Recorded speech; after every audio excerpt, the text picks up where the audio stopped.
আপনি যদি এই সময়ে যখন আপনার বিছানায় শরীর রাখবেন, বালিশে মাথা রাখবেন, এই সময়ে পরিষ্কার তাফসীরের কিতাবে লেখা, কেউ যদি আলিফ লাম মিম এগুলা সূরা আছে যাকে সূরা বাকারা বলা হয়, এর 10খানা আয়াত কেউ যদি পড়া ঘুমাইয়া যায়, আল্লাহ তার ঘরকে চোর ডাকাত সন্ত্রাসীদের হাত থেকে হেফাজতে রাখবেন। একটু আওয়াজ দিয়ে সুবহানাল্লাহ। এক নম্বরে এই 10খানা আয়াত পড়া কেউ যদি ঘুমাইয়া যায়, আল্লাহ তাকে জিন ভূত ফেরত এদের অনিষ্ট থেকে আল্লাহ তাকে তার বউ ছেলে মেয়েকে হেফাজতে রাখবেন। এই 10খানা আয়াত পড়া কেউ যদি ঘুমাইয়া যায়, সারা গ্রামে আগুন লেগে জ্বলে পুড়িয়া ছাই হয়ে যেতে পারে, এই আমরওয়ালার ঘরকে আল্লাহ তাআলা আগুনে পুড়ে যাওয়া থেকে হেফাজতে রাখবেন। এই 10খানা আয়াত পড়া কেউ যদি ঘুমাইয়া যায়, ভূমিকম্পে বৈশালে সারা গ্রাম নিচের দিকে দাবি যেতে পারে, কিন্তু এই 10খানা আয়াত পড়া যারা ঘুমাবে, ভূমিকম্পে বৈশালে দশে দেওয়া থেকে আল্লাহ তাআলা তার ঘরকে হেফাজতে রাখবেন। আপনারা আওয়াজ দিয়ে সবাই বলেন, আমলে লাভ না খাস্তা। আমল করতে রাজি আছেন? আমলখানা কি? সূরা বাকারার প্রথম আলিফ লাম মিম থেকে নিয়ে মুফলিহুন পর্যন্ত যদি আপনি পড়ে ঘুমাইয়া যান, এরপরে তৃতীয় পারার প্রথম পৃষ্ঠায় আয়াতুল কুরসি সহ এর পরের আরো 2 আয়াত হুম ফিহা খালিদুন পর্যন্ত, এই হইল আপনার প্রথম 4 আয়াত, এখানে 3 আয়াত। আর সূরা বাকারার শেষ রুকু এখানে হইছে 3 আয়াত, 3 আর 3 6 আর প্রথমে 4, এই হলো 10 আয়াত। এই 10খানা আয়াত পড়া কেউ যদি ঘুমাইয়া যায়, তার ঘরে চুরি ডাকাতি হবে না, সন্ত্রাসীর হামলা হবে না, তার ঘরকে জিন ভূত ফেরত থেকে আল্লাহ হেফাজতে রাখবেন, আল্লাহ তাআলা আগুনে পুড়ে যাওয়া থেকে হেফাজতে রাখবেন, ভূমিকম্পে ধসে যাওয়া থেকে আল্লাহ তাআলা তার ঘরকে হেফাজতে রেখে দিবেন। বেশি একটা লাভ হইল এখানে, সূরা বাকারার শেষ রুকু পড়ে যদি কেউ ঘুমাইয়া যায়, বেশি 2টা লাভ। এক নম্বরে হইল সারা রাত আরামে ঘুমানোর পর সারা রাত নফল বন্দেগীর সমান সওয়াব আল্লাহ তার আমলনামায় দান করে দিবেন। 2 নম্বরে লাভ হইল সূরা বাকারার শেষ রুকু পড়ে যদি কেউ ঘুমাইয়া যায়, আসমান থেকে আল্লাহ তাআলা স্পেশাল একজন ফেরেশতা তার ঘরে পাঠিয়ে দিবেন, সারা রাত আসমানের ওই ফেরেশতা তার ঘরের পাহারাদারি করবে। আপনারা ওই সবাই বলেন, আমলে লাভ না খাস্তা। আমল না করার দরুন আমরা কষ্ট পাই। এইভাবে আপনি যদি সূরা আল ইমরান এর শেষ রুকু ইন্না ফি খালকিস সামাওয়াতি ওয়াল আরদ এ থেকে নিয়ে শেষ পর্যন্ত আপনি যদি পড়ে ঘুমায় যান, সারা রাত আরামে ঘুমানোর পরও আল্লাহ আপনাকে সারা রাত নফল নামাজ তাহাজ্জুদ নামাজ পড়ার সমান সওয়াব দান করে দিবেন। এমনি ভাবে আপনি এখন ঘুমায় যাবেন, ঘুমাবার আগে আগে আপনি যদি 4 রাকাত নামাজ, বড় জরুরি কথা, বড় জরুরি কথা। বাংলা একটা ছন্দ বলি, দেখুন বুঝে পড়েনি, ববের ঘাটে নৌকা বাঁধা ছাড়বি তাহা একটু পর, সময় থাকতে জিনিস কিনে নৌকাটি তোর পূর্ণ কর, সময় থাকতে জিনিস কিনে নৌকাটি তোর পূর্ণ কর। আমাদের প্রত্যেকের বাড়ির ঘাটায় হায়াতের নৌকা বান্দা। আওয়াজ দিয়ে সুবহানাল্লাহ। কখন জানি আল্লাহর হুকুম হয়ে যাবে, আমার বাড়ির ঘাটা থেকে হায়াতের নৌকাখানা আল্লাহর হুকুমে ছাইরা কবর জগতের দিকে যাত্রা শুরু করবে। আল্লাহর হুকুমে আমার বাড়ির ঘাটা থেকে আমার হায়াতের নৌকাখানা ছাড়ার আগে আগে ঈমান এবং আমল সুন্দর করে আপনি যদি কবরের বাসিন্দা হন, আল্লাহ আপনার কবর বেহেশতের আরামের ঘর বানিয়ে দিবেন। তাহলে এগুলো কিছু আমল। আপনি ঘুমাবার আগে আগে 4 রাকাত নামাজ নফলের নিয়তে অথবা সালাতুল হাজতের নিয়তে অথবা তাহাজ্জুদের নিয়তে আপনি যদি পড়েন ঘুমাবার আগে আগে অথবা এশার পরে সাথে সাথে, নবী পরিষ্কার হাদিসে বলে গেছেন, এই 4 রাকাত নামাজ পড়ার কারণে আল্লাহ তাআলা আপনার আমল নামায় সবে কদরের বন্দিগির সমান সওয়াব দান করে দিবে। পরিষ্কার কিতাবে লেখা। আমরা এইভাবে আমল করি, নেকির ঘাটতি নিয়ে আমি কবরে যাই। আল্লাহ তো আমাকে সুযোগ সুবিধা দিচ্ছেন। যদি আপনারা বলেন যে হুজুর এগুলা তো নেকির ব্যাপার, দুনিয়ার অর্থনৈতিক ব্যাপারে বলেন, তাহলে আমি বলবো ভারতবর্ষের বহুত বড় এক আল্লাহর ওলি হাকিমুল ইসলাম আল্লামা তানভী রহমতুল্লাহ আলাইহি, উনি বলেন ওনার জীবনে পরীক্ষিত আমল ইয়া ওয়াহাব 1414 বার, ইয়া ওয়াহাব 1414 বার, অথবা সময় কম থাকলে সংক্ষেপে 14 বার, ইয়া ওয়াহাব 14 বার পইড়া ইয়া ওয়াহাব হাবিলি মিন নি'মাতিদ দুনিয়া ওয়াল আখিরাহ ইন্নাকা আনতাল ওয়াহাব 100 বার প্রতি রাতে কেউ যদি পড়ে, আল্লামা তানভী রহমতুল্লাহ আলাইহি বলেন আমার জীবনে পরীক্ষিত আমল, এই আমলওয়ালা কোনোদিন অভাব চিনবে না। আর আমার জীবনে পরীক্ষা করে আমি বলি জীবনে তার কোনোদিন পকেটের টাকা ফুরাইবে না। সুবহানাল্লাহ। অর্থনৈতিক সাবজেক্টে কোরআন এবং হাদিসে কি কয় আমরা তো খবর রাখি না। আল্লামা তানভী রহমতুল্লাহ আলাইহি হইলেন হাজী ইমদাদুল্লাহ মুহাজিরে মক্কি রহমতুল্লাহ আলাইহির খলিফা। পীর সাহেব হইলেন হাজী ইমদাদুল্লাহ মুহাজিরে মক্কি। ওনার আমল হইল ফজরের পরে 25 পারার সূরা শুরার 19 পায়, অনেকে পায় না, বিদেশ অনেক যায় শব্দ নিয়ে। সূরা শুরার 19 নম্বর আয়াত কেউ যদি 70 বার করে পড়ার অভ্যাস বানায়, আল্লাহ তারে 3 লাইনে লাভবান বানিয়ে দিবেন। সুবহানাল্লাহ।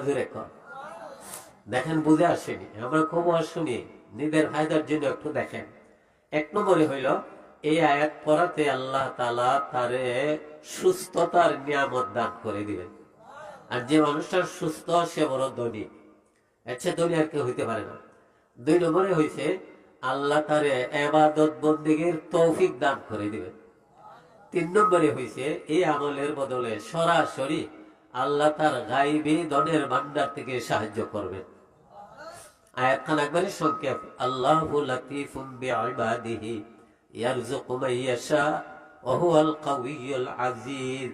ইয়ারযুকুর 3টা অর্থ দাঁড়ায়, মুফাসসিরিনের তাফসীরে বোঝা যায়। ইয়ারযুকুর 1 নম্বরের অর্থ আল্লাহ তারে সুস্থতার নিয়ামত দান করে দিবেন। 2 নম্বরে আল্লাহ তারে ইবাদত বন্দেগীর তৌফিক দিবেন। 3 নম্বরে আল্লাহ তার গায়বী ধনের ভান্ডার থেকে আল্লাহ তারে সাহায্য করবেন।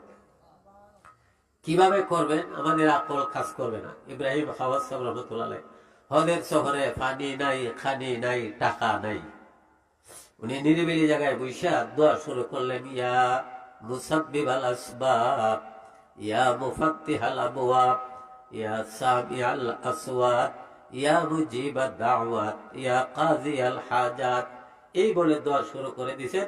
দোয়ার মধ্যে ওনার অঙ্গানুভাব এসে গেছে। হঠাৎ দেখা যায় নূরানি চেহারাওয়ালা অপরিচিত একজন মেহমান মুসাফির আইসা বলে, ইব্রাহিম খাওয়াজ পেরেশান হইও না, এই নাও পানি দিলাম, এই নাও খানি দিলাম, এই নাও টাকার বান্ডিল দিলাম।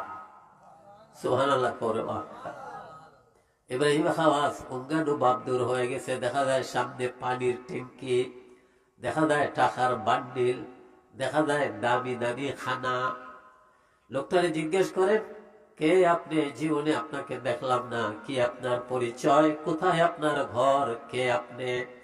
উত্তরে বলে, ইব্রাহিম খাওয়াজ, আপনি আমাকে চিনবেন না, আমি হইলাম বেহেশতের দারোগা, রেদওয়ান ফিরিস্তা।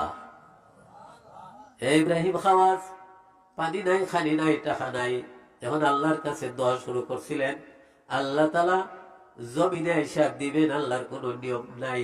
আল্লাহ তাআলা আমাকে নির্দেশ দিয়ে দিয়েছেন, এরে বেহেশতের দারোগা, রেদওয়ান ফিরিস্তা, আমার বান্দা ইব্রাহিম খাওয়াজ আমার সাহায্য চাইছে, তারে তুমি যাইয়া পানি খানি টাকার ব্যবস্থা দিয়া আসো। ইয়াদ রাখবেন, এই ময়দানে আপনি খাজনা করা পর্যন্ত বুঝে আসবে না। তাই হাজী ইমদাদুল্লাহ মুহাজিরে মক্কি রহমতুল্লাহ আলাইহির আমল হইল 25 পারার সূরা শুরার 19 নম্বর আয়াত ফজরের পরে 70 বার। উনারই খলিফা আল্লামা তানভী রহমতুল্লাহ আলাইহি এই রেহাই তু মুকম্মল আল কামাল কি সিদ্দি, তু মুজাম্মাল আল জামাল চি সিদ্দি। ওনাকে প্রশ্ন করা হইল, এত দামি এত জ্ঞানী কেমনে হইলেন? উনি বলছিলেন মন মুকম্মল আজ কামালে হাজিয়ম, মন মুজম্মল আজ জামালে হাজিয়ম। উনি বলছিলেন আমার পীর, আমার মুর্শিদ হাজী ইমদাদুল্লাহ মুহাজির মক্কি রহমাতুল্লাহ আলাইহি, ওনার নেক নজরের দ্বারা সারা দুনিয়ার সামনে আল্লাহ আমাকে সম্মানী বানিয়ে দিচ্ছেন। ওনার আমল হইল ঠিক এই সময়ে ঘুমাবার আগে আগে ইয়া ওয়াহাব পারলে 1414 বার, বেশি হলে লাভ বেশি হবে, সময় কম থাকলে শুধু 14 বার। এরপরে ইয়া ওয়াহাবু হাবিলি মিন নি'মাতিদ দুনিয়া ওয়াল আখিরা ইন্নাকা আনতাল ওয়াহাব 100 বার পড়েন। আল্লামা থানভী রহমাতুল্লাহ আলাইহি বলেন এটা জীবনে পরীক্ষিত আমল, এই আমল যার কাছে থাকবে সে কোনোদিন অভাব চিনবে না। আপনারা যদি সবাই বলেন বুজুর্গানের দিনের পরীক্ষিত আমল সত্য না মিথ্যা? আমি আমার কথাই বলি, যেদিন আমি কিতাবে পাইলাম, আমার একটা অভ্যাস আছে, ভালো একটা আমল দেখলে চেষ্টা করি আমল করার। আমি আমল শুরু করে দিলাম, 1 সপ্তাহ পর আমি 1 লক্ষ টাকা পাইছিলাম। আমি নিজে আমল কইরা টাকা পাইয়া আপনারা রে কই, আপনারা যদি এরপর না করেন তাহলে আমি কিতাব করব। আমি নিজে কিতাবে পাইয়া আমল কইরা টাকা পাইয়া আপনাদের সামনে বলতেছি, আওয়াজ দিয়ে সুবহানাল্লাহ। আপনি নিজেও আমল কইরা এরপরে পরীক্ষা করে দেখেন, না কইরা তো আমল না কইরা তো আন্দু দুন্দু আপনারা কিছু কইয়া লাভ নাই। নবী আলাইহিস সালামের আরেকটা আমল, আমার জান আয়েশা সিদ্দিকা রাদিয়াল্লাহু তাআলা আনহা, ওনার আব্বা আবু বকর সিদ্দিক রাদিয়াল্লাহু তাআলা আনহুকে বলেন, আব্বা আমি তো একটু অভাবে পড়ে গেছি, টাকা পয়সার প্রয়োজন আছে। আবু বকর বললেন, আমিও এক সময় অভাবে পড়ছিলাম, তো এই নবীজি আমাকে একটা আমল দিছিলেন, মাগো তুমিও যদি এটার উপর আমল করো, আমি আমল কইরা ফল পাইছি, তুমিও আমল কইরা দেখো ফল পাও কিনা। আবু বকর রাদিয়াল্লাহু তাআলা নবীর কাছে বলছিলেন, তখন নবী বলছিলেন, এ আবু বকর এমন একটা আমল তোমাকে বলতেছি যে আমলটা ঈসা আলাইহিস সালাম ওনার হাওয়ারিনদের উনি শিখাইছিলেন। ঈসা আলাইহিস সালাম ওনার হাওয়ারিনদের শিখাইছিলেন, আর ওনার থেকে এইভাবে পর আমি আমল পাইছি, আমি নিজেও আমল কইরা ফল পাইছি। আবু বকর তুমি পড়ো, তুমিও ফল পাইবা। আবু বকর বলেন, এ মা আয়েশা আমিও পরীক্ষা কইরা আমল কইরা ফল পাইয়া তোমারই বলছি। আয়েশা বলেন, আমিও যখন আব্বার কথায় আমল শুরু করে দিলাম, আমারও আল্লাহ তাআলা ঋণ মুক্ত করে দিয়েছেন। আয়েশা বলেন, আরেকটা মেয়ে আয়েশা আমার কাছে অভাবের কথা বললো, আমিও তারে বললাম তুমি এই আমল করো, ওই মেয়েটারও আল্লাহ তাআলা এই আমলের বদলে ঋণ মুক্তি করে দিছে। আমার কিতাবও খুঁজি না, পাইও না, কষ্ট হয় খালি। আমলটা কি? আল্লাহুম্মা কাশিফাল কুরব মুজিবা দাওয়াতিল মুযতার রাহমানাদ দুনিয়া ওয়াল আখিরা ওয়া রাহিমাহুমা আনতা তারহামনা বিরাহমা ওয়া তুগনিনা বিহা আম্মান সাওয়াকা। একটু লম্বা রে, লাভ তো আছে, লম্বা যেহেতু লাভও বেশি। আপনি 5 ওয়াক্তের নামাজের পরে একবার করে পড়েন, এটা ইনশাআল্লাহ আমাদেরও অভ্যাস। এছাড়া আপনার অবস্থা বিবেচনায় আপনি ফজরের পরে 10 বার, না হয় মাগরিবের পরে 10 বার, না হয় আপনার বেশি অভাব 100 বার পড়েন, পইড়া দেখেন আল্লাহ দেন কিনা। বলেন সবাই নবীর কথা, ঈসা নবীর কথা, আবু বকরের কথা সত্য না মিথ্যা? আমরা আমল করি না বলে আমরা পাই না। সময়ের তাকাদার উপরে আমি কয়টা আমলের কথা বললাম। হ্যাঁ, আরেকটা আমল, নবীকে স্বপ্নে দেখতে রাজি আছেন? মাতুন দেখি স্বপ্নে না দেখলে বলা, এমন তো আমরা দেখছি না, স্বপ্নে না দেখলো বলা না। নবীকে স্বপ্নে দেখতা কি কোন সবাই? নবীকে যে স্বপ্নে দেখলো, সত্য দেখলো, নবী বলেন আমি তারে সুপারিশ করে বেহেশতে নিয়ে যাব। এখন এক প্রকার দুরূদ শরীফ আছে, কেউ যদি এই সময়ে 100 বার পড়ে, অবশ্যই অবশ্যই ইনশাআল্লাহ সে নবীজিকে স্বপ্নে দেখবে। ওই স্বপ্নে দেখার আমলের সময়, এমন সময় আমরা বলছি। আর দেশীয় প্রবাদ আছে, শেষ বালা যার সব বালা তার, সুবহানাল্লাহ বলেন। এক প্রকার দুরূদ শরীফ, আল্লাহুম্মা সাল্লি আলা মুহাম্মাদিন আবদিকা ওয়া রাসূলিকা নবিয়িল উম্মি ওয়া আলা আলিহি ওয়া আসহাবিহি ওয়া বারিক ওয়া সাল্লিম। আল্লাহুম্মা সাল্লি আলা মুহাম্মাদিন আবদিকা ওয়া রাসূলিকা ওয়া আলাল মুমিনিনা ওয়াল মুমিনাত ওয়াল মুসলিমিনা ওয়াল মুসলিমাত। এটা হইল দুরূদ শরীফটা। এখন আগে যেটা বলছিলাম এটা শুক্রবার দিনে, আল্লাহুম্মা সাল্লি আলা মুহাম্মাদিন আবদিকা ওয়া রাসূলিকা ওয়া আলাল মুমিনিনা ওয়াল মুমিনাত ওয়াল মুসলিমিনা ওয়াল মুসলিমাত। এই দুরূদ শরীফ যদি প্রতি রাত ঘুমাবার আগে আগে কেউ 100 বার পড়ে, অবশ্যই ইনশাআল্লাহ সে নবীজিকে স্বপ্নে দেখবে। আপনারা নবীরে স্বপ্নে দেখতেন না? দেখলে তো ঠকা খাইলা। আরো এক প্রকার ইস্তেগফার আছে, সময়ের তাকাদার উপরে আমি কথা বলছি। এই সময়ে ঘুমাবার আগে আগে কেউ যদি এক প্রকার ইস্তেগফার 3 বার করে, সমুদ্রের ফেনা অনুযায়ী গুনাহ হইল, আল্লাহ তার গুনাহগুলো মাফ করে দিবেন। পৃথিবীর দুই বালুর সংখ্যা অনুযায়ী গুনাহ হইল, আল্লাহ তার সেই পরিমাণ গুনাহ মাফ করে দিবেন। পৃথিবীর গাছপালার পাতার সংখ্যা অনুযায়ী গুনাহ হইল, আল্লাহ তার সেই পরিমাণ গুনাহ মাফ করে দিবেন। একটু শিকরে না শিক্ষা তো ঠকা হাইলাম, সেনে আইলাম দুনিয়া আর কি নিয়ে গেলাম। আমি আগে বলছি, ববের ঘাটে নৌকা বাঁধা, ছাড়বি তাহা একটু পর, সময় থাকতে জিনিস কিনে নৌকাটি তোর পূর্ণ কর। শর্ত ছিল জিনিস কিনে সন্ধ্যার আগে ফিরব ভাই, হেলায় হেলায় দিনটি গেল, বাড়ির কথা স্মরণ নাই। সন্ধ্যার আগে নৌকাটা ছেড়ে চলে যাবে, আমাদের জীবনের শুরু। আর একটা সন্ধ্যা আছে যেদিন আপনার মরণ হয়ে যাবে। চতুর্দিকে আওয়াজ উঠবে, যশমঙ্গলের সাইরগার, ওই যশপালের অমুক নাই রে, দৌলতপুরের অমুক নাই। এই যে ঘোষণাটা হবে, এটা তার সন্ধ্যা। শর্ত ছিল জিনিস কিনে সন্ধ্যার আগে ফিরব ভাই, হেলায় হেলায় দিনটি গেল, বাড়ির কথা স্মরণ নাই। এই জন্য আপনি যত আমল করবেন আল্লাহ তাআলা আপনার ভালাই দিবেন। এই ঘুমাবার আগে আগে এক প্রকার ইস্তেগফারকে যদি 3 বার পড়ে, সমুদ্রের ফেনা অনুযায়ী গুনাহ হইল মাফ, পৃথিবীর ধুল বালুর সংখ্যা অনুযায়ী গুনাহ হইল মাফ, গাছপালার পাতার সংখ্যা অনুযায়ী গুনাহ হইল মাফ। সুবহানাল্লাহ। এখন আপনারা শিখবেন কিনা এটা আপনাদের ব্যাপার। আস্তাগফিরুল্লাহ আল আযীম আল্লাযী লা ইলাহা ইল্লা হুয়াল হাইয়ুল কাইয়্যুম ওয়া আতুবু ইলাইহি। আস্তাগফিরুল্লাহ আল আযীম আল্লাযী লা ইলাহা ইল্লা হুয়াল হাইয়ুল কাইয়্যুম ওয়া আতুবু ইলাইহি। যদি ইস্তেগফার 3 বার পড়েন, সমুদ্রের ফেনা অনুযায়ী গুনাহ হইল মাফ, পৃথিবীর ধুল বালুর সংখ্যা অনুযায়ী গুনাহ হইল মাফ, পৃথিবীর গাছপালার পাতার সংখ্যা অনুযায়ী গুনাহ হইল মাফ। আওয়াজ দিয়ে সুবহানাল্লাহ। একদিন আবার বেশি আমলের মাতলে ইয়াদ থাকতো না, যে কিতাব হইলারে বেশ কইলেন একটু ইয়াদ নাই। এই জন্য আজকের মতো আর আমলের মাত না। আজকের আয়োজনটা মসজিদ উপলক্ষে। আওয়াজ দিয়ে সবাই বলেন, মসজিদে জামাতে নামাজ পড়তে রাজি আছেন না? সবাই তো আছেন না, দাদায় মত নাই। আপনি প্রতিদিন মসজিদে 5 বার আইসা তাকবীরের সঙ্গে 5 বার নামাজ পড়েন, প্রতিদিন 5000 উট খয়রাতের সমান সওয়াব আল্লাহ আপনারে দান করবে। প্রতিদিন মসজিদে এসে 5 বার তাকবীরের সঙ্গে জামাতের সঙ্গে নামাজ আদায় করেন, প্রতিদিন আল্লাহ তাআলা বেহেশতের বাড়িতে আপনার জন্য বেহেশতের নিয়ামত আয়োজন করতে থাকবেন, বেহেশত সাজাইতে থাকবেন প্রতিদিন 5 বার। কিভাবে সাজাইবেন? মনে করেন আপনি বেহেশতে যাওয়ার পরে, একটা ঘটনাই বলি, হঠাৎ দেখবেন একটা পাখি উড়ে যাইতেছে, বড় সুন্দর সোনালী রঙের পাখি। আপনার মনে আসবে, হায় রে, যদি পাখিটা পাইতাম, রোস্ট বানাইয়া খাইতাম। সুবহানাল্লাহ। মাত্র আপনার মনে আসছে, আপনি দেখবেন এই পাখিটা আল্লাহর হুকুমে বুনা হইয়া আপনার সামনে হাজির হয়ে গেছে।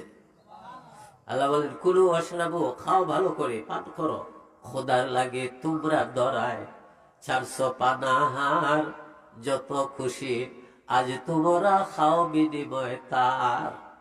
এইবারে বোনা হয়ে আসছে, আপনি খাইতে থাকবেন, খাইতে খাইতে ফুরানার খাইতে পারেন না। মনে করেন দুনিয়ার নিয়মে খাঞ্জি হইলিছেন, পাখিটা দেখা যায় আবার জিতা হইয়া উইরা গাছের ডালে যাইয়া বসবে। সুবহানাল্লাহ। আমরা আশ্চর্য হয়ে বলবেন, এরে পাখি আমার সামনে গুনাহ হয়ে আসলে আবার জিন্দা হইয়া গাছের উঁচু ডালে যাইয়া বসলে, আল্লাহ পাখির জবান খুলে দিবেন। পাখি বলবে, বুক লাগছিল তোমার, আল্লাহর হুকুমে আমি গুনাহ হইয়া তোমার সামনে হাজির হইলাম, তুমি খাইছো, সারাটা খাইতে পারো নাই, আল্লাহর হুকুমে আমি জিন্দা হইয়া আসলাম। এই বেহেশতি দুলা আবার যখন আমাকে খাওয়ার চাইবে, তোমার সামনে বুনা অবস্থায় আমাকে তুমি পাইবে। খোদার লাগে তোমরা ধরায় 400 পানাহার, যত খুশি আজ তোমরা খাও বিনিময় তার। আপনারা বলেন হুজুর কত খাইব, আমরা ফেটলা তো ছোট, আমি 100 ভাত খাই না, আমার দাওয়াত দিয়ে খাওয়াইয়া দেখুন যে বাড়িতে 100 দেয়, এর বেশি দেয় না, এটা আমার অভ্যাস হয়ে গেছে। কিন্তু পরকালে আপনি যখন বেহেশতি হয়ে যাবেন, আল্লাহ তাআলা আপনাকে বাবা আদম আলাইহিস সালামের ন্যায় 60 হাত লম্বা বানিয়ে দিবেন। সুবহানাল্লাহ। আরো আসতে হইবে, আপনার খাওয়ানো তো বেশি লাগবে। এরপরে এই দুনিয়ার 100 পহলওয়ানের শক্তি দিয়া আল্লাহ আপনাকে 30 বছরের একজন জওয়ান বানিয়ে দিবেন। আল্লাহ তাআলা খুশি হইয়া আপনাকে আল্লাহর নবী ইসুফ আলাইহিস সালামের ন্যায় সুন্দর বানিয়ে দিবেন। আপনি এইবারে হইলেন সুন্দর, আপনি হইলেন বাবা আদম আলাইহিস সালামের ন্যায় 60 হাত লম্বা। আপনাকে এই দুনিয়ার 100 পহলওয়ানের শক্তি দিয়া 30 বছরের একজন জওয়ান বানিয়ে দিবেন। এইবারে বেহেশতে ঢুকবার চাইবেন, ওখানে আপনারা কি দিবেন, কি দেখবেন? বেহেশতেরই তুরন্দারে হুরবালারা এসে জানাবে স্বাগতম শুভেচ্ছা মধুর হাসি হেসে, গলায় গলায় মিলাইয়া গালের সাথে গাল, বলবে তোমার ইন্তেজারে ছিলাম এত কাল, বলবে তোমার ইন্তেজারে ছিলাম এত কাল। সুবহানাল্লাহ। এই জন্য আপনার খাওয়ারও বেশি প্রয়োজন হবে। এই মসজিদে এসে প্রতিদিন আপনি যদি 5 বার তাকবীরের সঙ্গে জামাতে নামাজ পড়েন, নবী বলে গেছেন আল্লাহ তাআলা আপনার জন্য বেহেশতের বাড়িতে 5 বার মেহমানদারির আয়োজন করবেন। মধুর নদী দিবেন, ঠান্ডা ফ্রেশ শরবতের নদী দিবেন, আল্লাহ দুধের নদী দান করবেন। বুড়ি গাই আপনারা কিনেন, কত আর দিবে, কত দিবে দুধ, আর কি খাইবেন আপনি? আল্লাহ তাআলা পরকালে আপনার জন্য মধুর নদী দিবেন, দুধের নদী দিবেন, ঠান্ডা ফ্রেশ শরবতের নদী আল্লাহ দান করবেন। সুবহানাল্লাহ। এখন আপনারা সবাই বলেন মসজিদ আবাদের মেহনত করতে, মসজিদে নামাজ পড়তে রাজি আছেন? আপনার মহল্লার মসজিদ, তার চাহিদা। এক জায়গায় তাবলিগ জামাতের লোকেরা যাবে, মসজিদে যাইয়া থাকবে, এলাকার মানুষ খবরদার এই মসজিদে যাইয়েন না, এই মসজিদে রাত্রে জিনে খান্দে, আমরা ডরে যাই না। তারা হয় আমরা থাকবো কোনানো গেছে, মানুষে আইয়া কয় আমরা কথা মানছো না, আজকে সবলা মোর ভাই, এগুলো অবস্থায় না, সারা রাত জিনে খান্দে। সবাই মিল্লা নামাজ পড়া ঘুমাইয়া যাবে, আল্লাহর কাছে খান্দা শুরু করছে, গায়েবী আওয়াজ শুরু হয়ে গেছে। এরা বলতেছে আল্লাহ মানুষ আমাদের ভয় দেখায়, জিনে নাকি খান্দে। গায়েবী আওয়াজ শুরু হয়ে গেছে মসজিদের কোনা থেকে, জিনে খান্দে না রে, মসজিদ খান্দে।